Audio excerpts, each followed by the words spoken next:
غزوہ بوات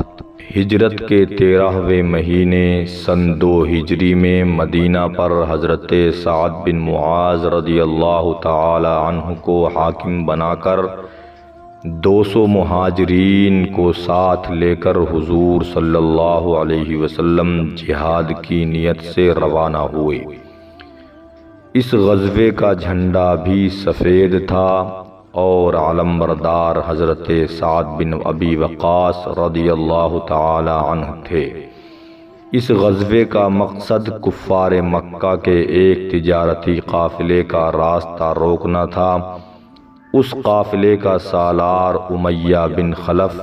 جمحی تھا اور اس قافلے میں 100 قریشی کفار اور 2500 اونٹ تھے۔ حضور صلی اللہ علیہ وسلم اس قافلے کی تلاش میں مقام بوات تک تشریف لے گئے، مگر کفار قریش کا کہیں سامنا نہیں ہوا، اس لیے حضور صلی اللہ علیہ وسلم بغیر کسی جنگ کے مدینہ واپس تشریف لائے۔ غزوہ صفوان اسی سال کرز بن جابر فہری نے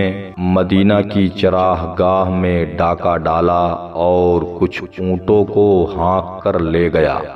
حضور صلی اللہ علیہ وسلم نے حضرت زید بن حارثہ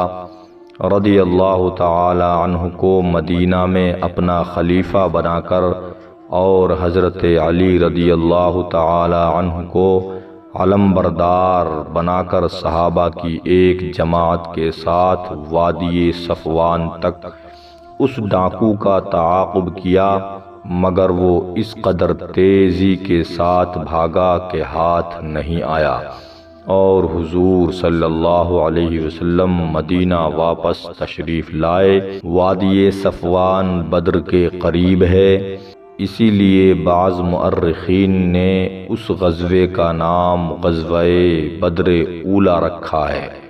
اس لیے یہ یاد رکھنا چاہیے کہ غزوہ صفوان اور غزوہ بدر اولی دونوں ایک ہی غزوے کے 2 نام ہیں۔ غزوہ ذو العشیرہ اسی سن 2 ہجری میں کفار قریش کا ایک قافلہ مال تجارت لے کر مکہ سے شام جا رہا تھا۔ حضور صلی اللہ علیہ وسلم 150 یا 200 مہاجرین صحابہ کو ساتھ لے کر اس قافلے کا راستہ روکنے کے لیے مقام ذو العشیرہ تک تشریف لے گئے، جو ینبوع کی بندرگاہ کے قریب ہے، مگر یہاں پہنچ کر معلوم ہوا کہ قافلہ بہت آگے بڑھ گیا ہے، اس لیے کوئی ٹکراؤ نہیں ہوا، مگر یہی قافلہ جب شام سے واپس لوٹا اور حضور صلی اللہ علیہ وسلم اس کی مزاحمت کے لیے نکلے تو جنگ بدر کا معرکہ پیش آ گیا، جس کا مفصل ذکر آگے آتا ہے۔